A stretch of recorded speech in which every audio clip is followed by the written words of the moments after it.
يا حبايبي، عملت معاكم النهارده بصاره بطريقه جديده. يا رب تعجبكم. خشوا الفيديو وشوفوا احنا عملنا البصاره الجميله دي ازاي.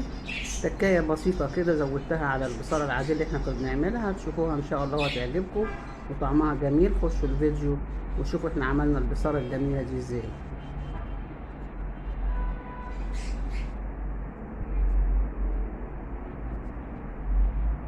السلام عليكم، ازيكم يا حبايبي؟ عاملين ايه؟ ان شاء الله حبايبي هعمل معاكم النهارده طبق بصاره خفيف كده. البصارة دي يا حبايبي هي مظلومة، بيقولوا ان هي اكلة شتوية، انما لا، هي اكلة شتوية وصيفية. لانك انت بتسيبيها لما بتبرد وبتاكليها، وما فيهاش لا دهون كتير ولا حاجة. انا هنا يا حبايبي معايا الحلة دي، حطيت فيها شوية مية. كنت نقع الفول المدشوش غسلة كويسة ونقعها فترة كبيرة. هاخد بقى الكمية، انا جايبة نص كيلو بس مش هعمله كله. هاخد نصه اعمله بصارة، طبقين بصارة، ونصه هعمله فول زي فول الدميس كده بالعدس. هنزله لكم برضه في فيديو تاني ان شاء الله. فانا كده خدت نصه زي ما انتم شايفين كده. اشيل بس القشره دي.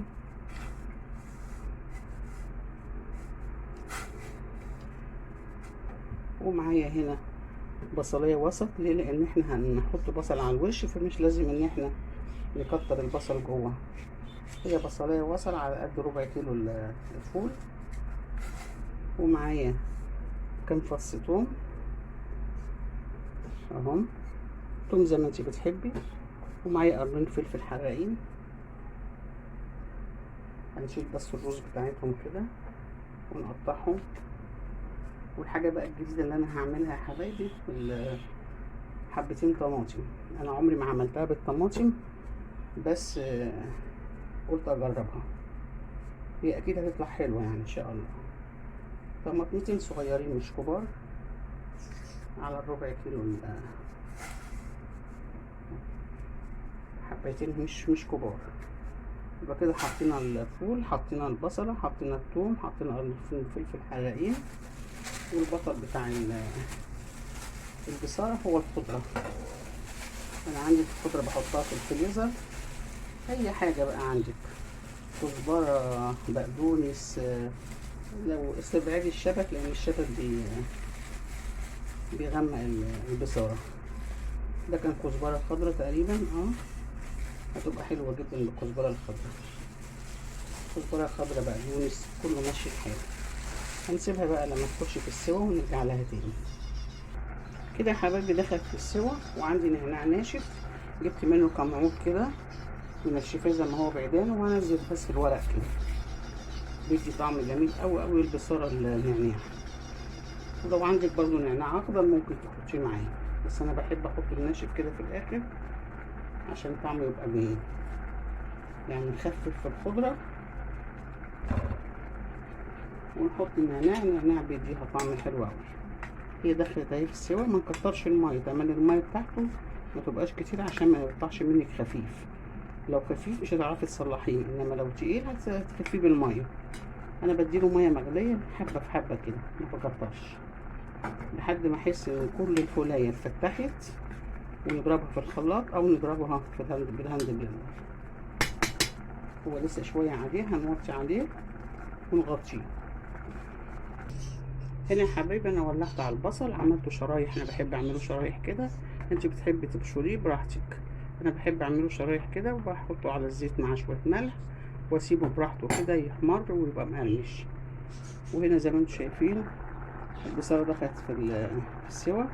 وزي ما انتم شايفين هي بصاره مميزه. ليه؟ لان فيها طماطم. دي حاجه جديده وطعمها ان شاء الله يطلع حلو.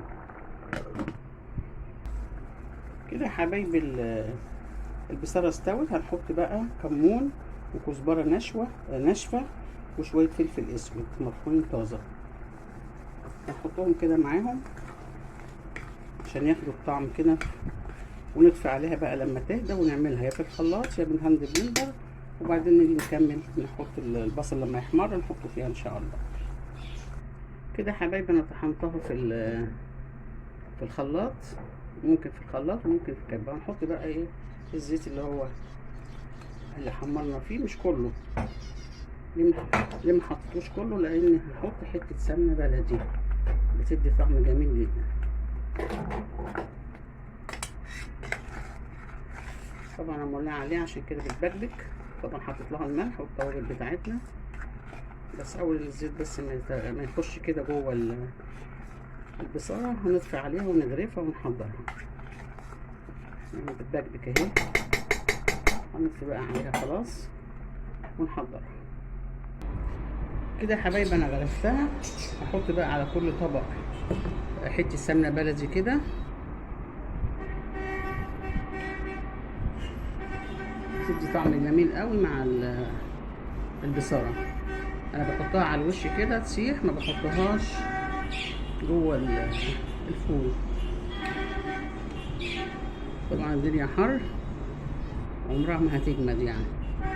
انا بس عشان مشغله المروحه فتحس ان طبق البصاره شد شويه عشان المروحه. بس هنوزع بقى البصل زي ما قلت لكم. ممكن تعمليه شرايح وممكن تعمليه مبشور براحتك، كل واحد زي ما بيحب. الربع كيلو يا حبايبي اعمل الطبقين دول طبقين غواط، علشان ما تخليش الحاجات دي في الحر، يعني اعمليها طازه بطازه. يعني احنا نفرين ممكن ناكل طبق واحد على الغدا، ولو فوق طبق تاني ومحدش كله يعني بالهنا والشفا ممكن نفطر بيه تاني يوم. فانت اعملي على قدكم، كل واحد يعمل على عدد الاسره. يعني النص كيلو يعملك 4 اطباق من دول بالطريقه دي. وزي ما انتم شايفين النهارده انا عملتها بالطماطم، دي اول مره اعملها بالطماطم، بس طلعت طعمها جميل. انا دقتها طعمها جميل جدا، جربوها بالطماطم ان شاء الله تعجبكم. بس بتحطي بقى البصل اللي يكفيك، تحب تحطي كتير تحب قليل، بس مقرمش اهو جميل. يا رب تعجبكم الطريقه، جربوها.